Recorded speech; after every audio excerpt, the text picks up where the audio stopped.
Welcome to Wanna Bet, the daily gambling game show that takes betting seriously, but not much else. Get our favorite plays on the totals, sides, props, exotics, and futures to jump on now. So let's get it started with Jason and Ben. Let's get it started with Jason and Ben. Let's get it started with Jason and Ben. Subject som känner konsolbappa konsolfelina. Let's get it started with Jason and Ben. Let's get it started with Jason and Ben. Welcome to Wanna Bet, a very somber edition of Wanna Bet, and what I think is going to be a very rapido edition of Wanna Bet, because I have a 8th grader I need to get to school in an ice storm going in 2 hours late. I'm Jason. That's Ben. This is Kylie the kangaroo, and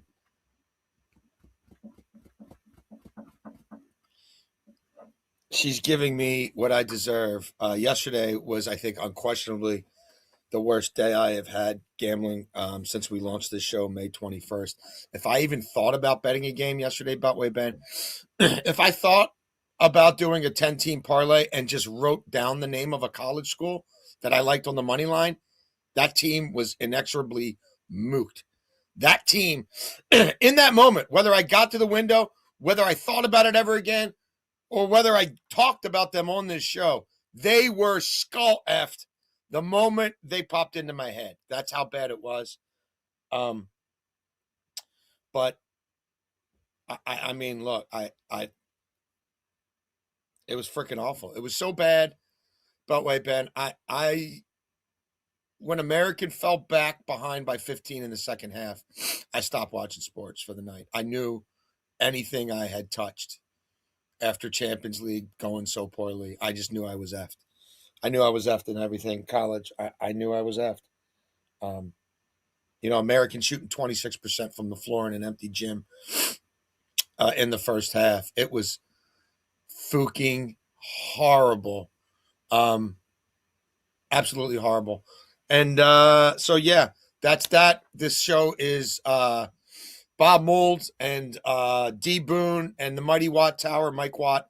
This show is dedicated to you because we will set a land speed record and we will jam Econo. When you're as shit as I am yesterday, you don't have a lot on your card today. So let's jam Econo in honor of Ben's favorite punk band, the Minutemen. Ben, you had a great night. Yeah, if it weren't for Fourth and Weird, it would have been even better. Our 2-unit play cash, that number moved down, so you might have been able to get it at something better. But it was moving around. Draymond got us the 6 assists. Nurkic was a bad read. He didn't do much at all. And then we cashed both overtime parlays. So, yeah, it was a pretty good night. If we could have just nailed one of the Fourth and Weirds, it would have been even better. No, you are crushing it in the NBA, and I had been doing really well in college hoops, and I couldn't. Again, if I thought about your game yesterday, I got it wrong. We do have college hoops we like tonight, though. A lot in the CAA. There's been some CAA overs we've been tracking we're going to get to. And we're going to attack Gardner-Webb yet again. So first down, Beltway Ben, let's just start with that Gardner-Webb game because they did F me last time. We'll do them at first down. We're going to lay the 17.5 with UNC Asheville. UNC Asheville, top 33-point shooting team in the nation. UNC Asheville has covered 5 of 7 home games. Gardner-Webb on the road, Beltway Ben. They've lost by 35, by 55, by 11, by 42, by 33. That was to Queens College. By 26, by 35.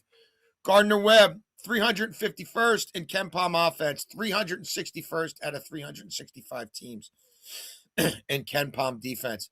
They have been better on the road lately, and they're no longer an automatic money line fade. However, on the road, 3-8 against the spread. Beltway Ben, their average margin of defeat on the road, 31.3 points. They fail to cover, on average, on the road by 8.6 points per game. We expect them to lose by 23 points or more tonight. Yeah, I'm going to visit somebody who I never thought on this show that I would be giving out, especially since how the trade went down and everything like that. We're going to go Kyle Kuzma over 21.5 points and rebounds at -112. when you look at what he's done without Giannis this year, he's gone over this in almost every single game that Giannis has been out. Last game against the Sixers, 17 and 8. And he also added 8 assists. But if you look at throughout the year, like I didn't want to add assists because the number was another 4, and I don't know that he's the assist guy. I know he's got 14 in his last 2 games, but if you look before that, he hadn't cleared 4 for a while. But as I was saying before, he's gone over 22. He's had 22 plus points and rebounds in all but one game that he's played without Giannis. He's playing regular minutes. Last game, he left early, goes to the locker room, comes back, and he was fine. And they say that he's not dealing with the injury. He's going to play here. It is a revenge spot. Everybody in Washington hates Kuzma, and I'm from Baltimore, but including myself. As a Wizards fan, I am not a Kuz guy, but he's going to want to rub it in their faces. And things haven't worked out in Milwaukee. It hasn't worked for him. But when Giannis is out, he is chucking shots, and he is grabbing some boards. We've seen him grab 10 plus boards in multiple games without Giannis. So that wouldn't surprise me here. I think he gets us 15 plus points, maybe 16 to 17, and also grabs us 6 to 7 boards to get us over this number. Bobby Portis isn't grabbing 10 boards. I know he has 2 straight, but that's not regular. Miles Turner's sitting outside, out around the 3-point line. So those are what those guys are doing. I think Kuz is aggressive on the glass, and I think he scores enough to get us here. Kuzma over 21.5 points and rebounds, minus 112. Excellent. Second down for me. Familiar face on this show. Elon hosting William and Mary. Maybe you call the Elon the Phoenix.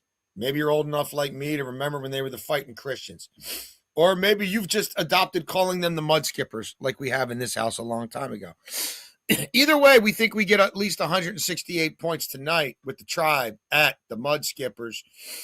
Over 167.5 minus 110. We like Elon overs, and we especially like Elon overs at home. Elon's a top 50 EFG team, top 80 offensive rebound. They get second chance shots. They're in the top 90 in the country shooting the 3-ball. Top 50 in terms of their shooting percentage on 2-point attempts. They're also outside the top 300 in overall KenPom defense and outside the top 300 defending the 3-ball. When the total is 160 or higher, William and Mary is 5-3-1 to the over. William and Mary, we talked about them early in the college basketball season. They are top 5 in the nation in pace. They chuck up a lot of shots. The Tribe have scored 89 or more in 2 of their last 3. They've scored 84 or more in 5 of their last 10. Elon's over in 6 of their last 9 overall. And when Elon plays teams that run even a little bit in the CAA, so when they're not playing Towson, when they're playing a Hofstra, when they're playing a Campbell, they go over with ease. Elon's over, as we said, at home quite a bit. 7 of their last 9 home games have gone over, and the Tribe is a top 80 EFG team as well. They just don't defend all that well. I know it's a high number. I think both these teams can score 85 tonight, Ben. Yeah, I'm going back to the NBA, and we're going to play an over there. We're going to play the Bulls and the Heat over 242.5 at minus 110. This is a really big number. It's not something that the Bulls have gone over a ton over their last 6 games. Their defense has somewhat ratcheted things up. I'm not buying it. I still think when you have 2 teams, I talk about it with college all the time. When I have 2 teams where I don't have to beg one to dictate the pace, I love where we're going because you have 2 teams that want to play fast, that are fine with that, and we should see lots of scoring. You look at the Heat; they've been able to clear this number in like 3 of their last 5 or 3 of their last 6, which is fine. It's not a number that these teams are going to be clearing every single week. You're not going to see 243 points every game. But when you look at what they've done on the road, playing in Golden State, allowing 135, 147 to 116 against the Jazz, 2 teams that are playing pretty quick at this point. You look at the Kings game; we've attacked their overs 130 to 117. I think that's what we can see here in a matchup with the Heat and the Bulls. When you look at what the Heat have done on the road and when you look at what the Bulls have done at home, you get Josh Giddey back. I talked about it the other night. That's not improving the defense drastically. No, that's helping the offense. We know we can add assists. We know we can do a lot of things well. And then the Heat, they're not, as I was talking, they're not what they used to be. Spoelstra's teams used to play 98, 97 at best games scoring-wise. They would play you 91, 90. Those types of games. That's not what they've been this year. Very fast-paced team. Norman Powell's been their top scorer. He's not a defender, and a lot of teams, or a lot of people on that team have been complaining about him. So give me the Bulls and Heat over 242.5 minus 110. Halftime. Hauptsieg. We're only going to go 3 because we're jamming Econo. 1, 2, 3. That was your halftime. I got a drop-off carpool line that's going to kick my ass, I think. Let's stay in the CAA. We're going over Stonybrook at Campbell. The Campbell Camels. I think that camel has like 10 humps because it's a fast camel. Campbell's 7-1 to the over in CAA games. Those games go over by 7 points per game. Look, Campbell is a horrible defense. I don't know. There's nothing they do remotely. I mean, not even remotely well. There's nothing. They have zero defensive competency as far as I can tell. But they can make their fair share of shots. How about Stonybrook, a team that you don't usually think of as an over team? Well, they've changed their spots. They're 5-3 to the over in CAA games. They've gone over in 4 in a row and 5 of their last 6. And those games have gone over, Beltway Ben, by 28, by 74.5, by 10.5, by 12.5, by 19.5. Stonybrook has to be one of the craziest teams in the country, Beltway Ben. If you look at their totals, they have played 11 straight games that have either gone over or under the total by 10.5 points or more. So, like, it's never close. Even when they go on, like, you could tell me, well, how could a team that's going over by 74 and 28 and 19.5 also in that stretch have a game where they go under the total by 40 points? That's Stonybrook. But at Campbell, down there in North Kakalaka, let's just come out slinging the ball all over the place. I think we can get to 160 in this one. Over 150.5, minus 110. Spotify, Apple bottom. Yeah, I'm going to go back to the NBA. We're playing a lot of NBA things here tonight. I just like that slate a lot more than college basketball, which was, to me, kind of weak. We're going to play Alperen Sengun over 9.5 rebounds at minus 110. He's done this in 3 games in January. He's not done it with regularity. He came back from injury, had a little bit of a minutes restriction, but now he's back to normal. Played 36 minutes last night, and that's what they're going to be having him play regular moving down the stretch. And we've also seen him, I talked about a little bit during his minutes restriction, him forcing his way into the game. Alperen Sengun is a prideful player, a guy that wants to be on the stat sheet with, 25 points, 10 rebounds, 8 assists. This is a guy that likes to play for those things. And when you look at the matchup tonight and how he's played, last night he just went for 10. I said he's only done 3 in January, but if you look back to December, he went over this in 6 of 9 games, and it's trendy for him. I talk about trends, and I don't love tailing them because I think guys are always due to break, whatever. Here, though, against the Hawks are allowing almost more rebounds than almost anybody else in the NBA. You have a guy who just grabbed 10 boards last night, should be on the court a bunch. As much as I think the Rockets are going to blow them out, it's a 3.5-point spread. Clearly, Vegas thinks the Hawks keep that one close. CJ McCollum playing keeps games faster. They're shooting a lot of threes. Corey Kispert going there, of course, adds threes to their roster. So they're going to be shooting the 3 a lot. There should be a lot of rebounding opportunities for Sengun, and he should be on the court still down the stretch. Give me Sengun over 9.5 boards, minus 110. Excellent. 4th down for me, we're going to call it 4th and long short because it's a 4th and short play, but the game is still a long ways away. We're trying to be smart with a Super Bowl play a day. I don't know that we're going to get to 13 of them or whatever by the time we get to the Super Bowl, but maybe we will. But I do like a plus 380 Kenneth Walker first touchdown. It's not super calculated, right? I mean, it's kind of keeping the main thing. But Sam Darnold, a lot of his best work, a lot of his touchdown passes are outside the red zone. They get a lot of explosives. I think they're going to come out showing off explosives. I can picture a 50-yard pass to Smith and Jigba on the first drive that takes them down to the 4 or the 5-yard line.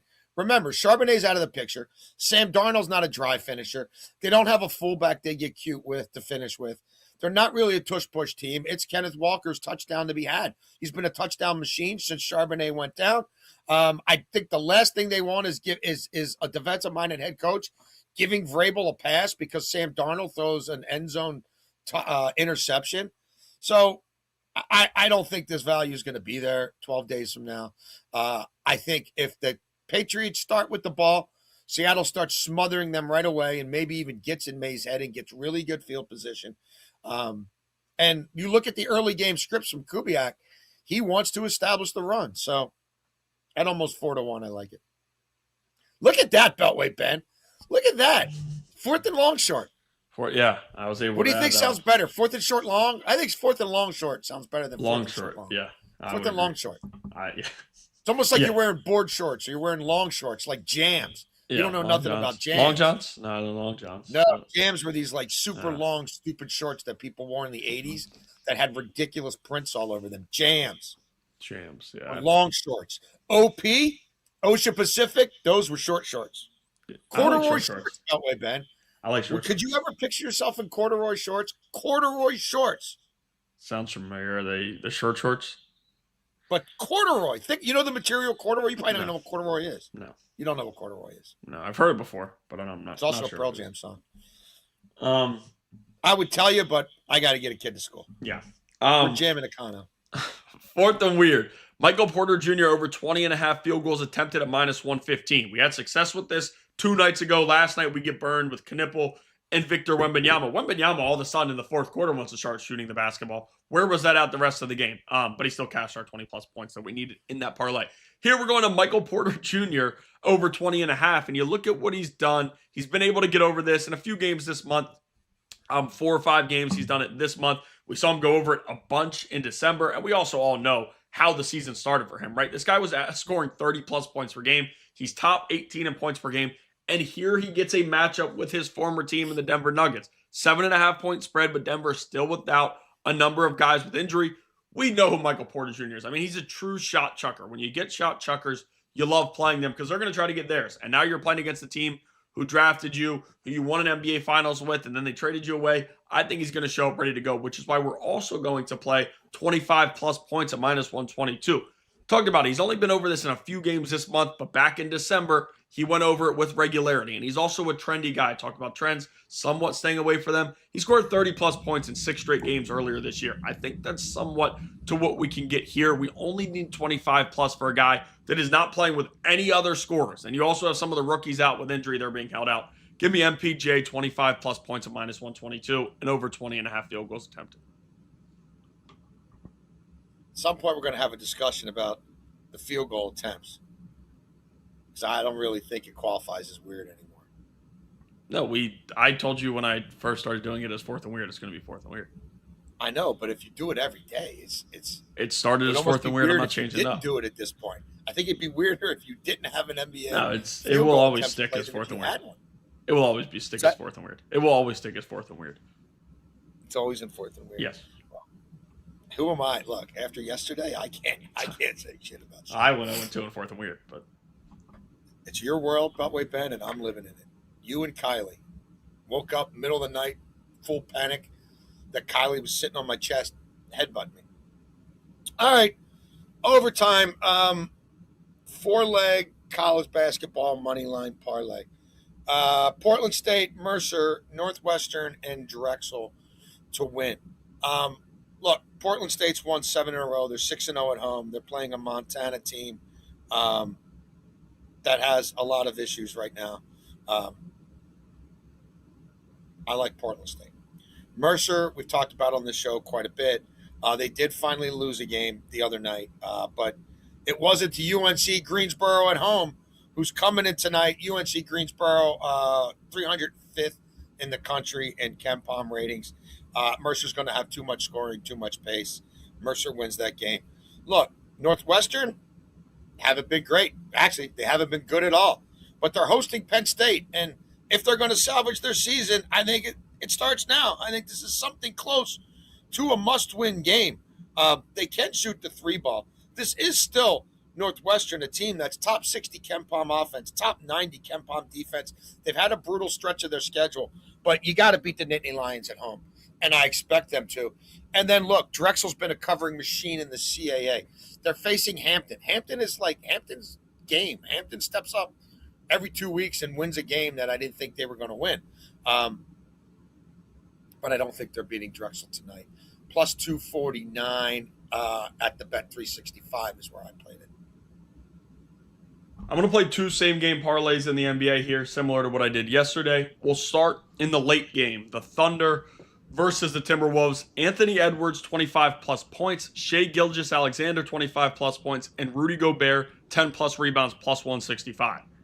The Thunder are giving up more rebounds than anybody over their last 6. Now, some of that has to do with Isaiah Hartenstein not being on the court, not having that true 5 when you want Chet to play the 4. All of a sudden, Hartenstein's back tonight. I'm perfectly fine with that because that means that they won't be able to do mismatches for Gobert and he's going to have to sub out of the game. Hartenstein's on the court. Gobert's going to have to be out there with him. He should have no issue grabbing the 10 boards as he's done it in almost every game this month. Anthony Edwards, 25 plus points. Listen, he loves living up to the moment against the big time teams. I don't care how good they are defensively. I don't care how much hacking that Luke Dort's able to get away with. I think Anthony Edwards will be able to get to the free throw line enough. He'll knock down some threes for us, and he should have no issues getting to 25 plus points. And then SGA, this is something that he's done in all but like 4 or 5 games this year. You're facing a team that there's a little bit of a rivalry brewing. We know Anthony Edwards has made some comments about SGA. He probably doesn't love hearing them. So SGA, 25 plus points. Anthony Edwards, 25 plus points. Rudy Gobert, 10 plus rebounds, plus 165. And then we're going to play the revenge parlay. I did have to name one of my parlays. The revenge lay. Kyle Kuzma, 12 plus points. Chris Middleton, 10 plus points. And Ryan Rollins, 5 plus assists, plus 138. This game means something to me as a diehard Wizards fan. No, just kidding. I hope the Wizards get blown out. Kyle Kuzma, 12 plus. He should be able to handle them. Chris Middleton, he's actually playing good basketball. Like when he's on the court, they play fine. It's just you have to worry about the arthritis in the knees or whatever's going on there. He's a little too old at this point in his career. And then Ryan Rollins, 5 plus assists. With Giannis out, the ball's in Ryan Rollins' hands more than anybody else on that team. It's kind of crazy to see. So those three. Kuzma, 12 plus. Chris Middleton, 10 plus points. And then Ryan Rollins, 5 plus assists, plus 138. We haven't had a Ryan Rollins sighting in quite a while. But he was Long very time. popular. Early in the NBA season. Yes. You were riding that. Oh, pause. No, yeah. I was playing Ryan Rollins. Now I'm trying to make a Henry Rollins reference, but Oh. I'm struggling. Henry Rollins. Henry Rollins is Great artist. Great artist. What's that? Right. Great artist. Great singer, I guess. Yeah. Yeah. I don't know if I'd say great singer, but great front man. Front man, yeah. I mean, like Henry Rollins. I wish he still performed, other than the spoken word stuff. Though I did see him like 6 or 8 years ago. I think I might have told that story before at the Dinosaur Jr. reunion shows in New York City, and he did come out and perform some Stooges songs, and it was awesome. So that's the show. Look, I thought about dabbling with some NBA, some NHL. I will say this. We'll get into this when we have more time. Did you read that email from Rafa where he talked about the models? Yeah. So Rafa, our buddy in Europe, let us behind the not the apron, the Wizard of Oz. What was that? Behind the, I don't know. Let us in to how his NHL models work and the way it's set up.